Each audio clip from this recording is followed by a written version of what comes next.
bahar kelmegen qishlarda, tanglar atmagan kechalarda yashayapman. Yürükim azapdan köyüp sezmez boldumu, yoki hayotning qattiqchiligidan toshkabi ketib ketdimi bilmadim. Ne Yemendek kichik bolalarning ohlariga, ne G'azadik ayollarning dodlariga diqqat qilmas bo'ldim.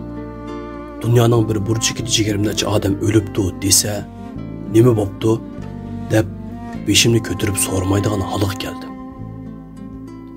Lagerdagi ota-onalarning rasmlarini quchoqlab yig'layotgan sabiylarni, quluplangan darvoza oldida doq yerda uyquga ketgan omoqlarni ko'raverib, o'tmi to'shib bo'lib ketgan yuragimning so'qayotganligidan gumonlandigan.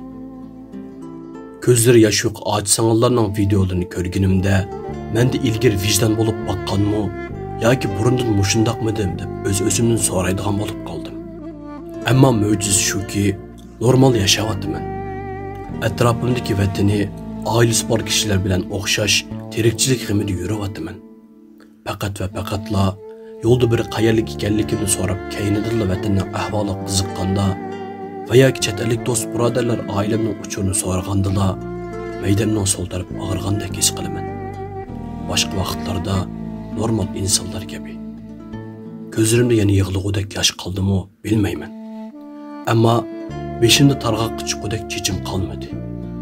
Shundaqdimi, uyqusizlikdan qizargan ko'zlarimga qarab, boshqalar ich og'ritmasin deb, yana bu to'g'risi mening alohida ahvolimni tilga elib, ularga o'xshamaydiganligimni esimga solmaskan deb, uydan chiqishdan ilgari aynak xili qarab chiqaman.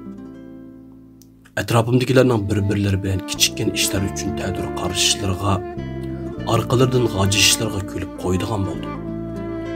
Onasining tayyorlagan nashtaligini yeb, dadasi mashinasida maktabga akilib qo'ygan partidishimning qiz do'stidan ayrilib qolgandek qayg'usiga tasalli beraman. Xuddi hayotimda hech narsamdan ayrilib boqmagandek. Azaldan bu qadar jimg'ur bir insonmidim yoki barg'an sari eg'ir besiq bo'lib qolayotamdim, uqmayman. Ammo munosibatsiz ishlarga aralashmas, kechlik o'ltirish, faoliyatlarga qatnashmas bo'ldim. 2 yildan oshdi.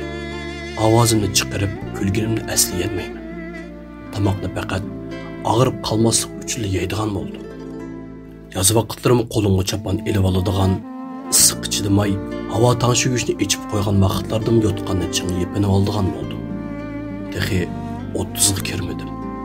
Ammo yaşangan kishilardek to'ng'oq bo'lib qoldim. Davomli ushshiyman. Balkim yolg'izlikdandir.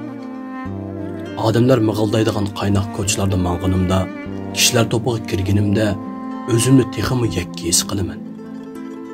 Odamsiz yo'llarda, jimjit masjidlarda ko'nglim bir oz tinchiydi. Umidma, insonlarga bog'lagan umidimning arg'amchilari uzilib ketdi.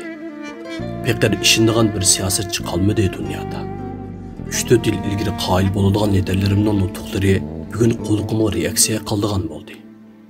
Huquq talashib yurgan dağınıqlarımızdan seskinib, ijtimoiy aloqa vositalarini ishlatmaydigan bo'ldim. Muoshliq da'vatchilarimizning tabliğlari yaramg'a teng'iq bo'lolmaydi. Yanıla yurakdan chiqayotgan azob naqshlari qalbimni bir oz bo'lsin narkoz qiladi.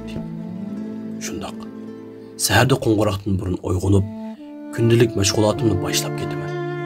Bu ilgirki kuchchagan kishiga dard to'kish, qaysi bir kuchlik davlatdan umid kutish, hayajondan imzoliq ulanmalarni yo'llash, taqdirning adolatsizligidan qaqshash deganlar hayotimda hech bo'lib boqmagandeklar. Hatto turmushimni biror qitimmi ko'ngilsizlik yuz bermagandeklar yashashni davom qilyapman.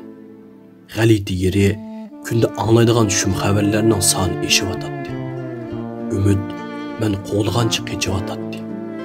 Dushmanning xanjiri texmi cho'nqur betiyotdi. Demakki, qiyinchilikim hech bir zaman o'tib ketmadi. Aslida men uningga ko'nib ketdim.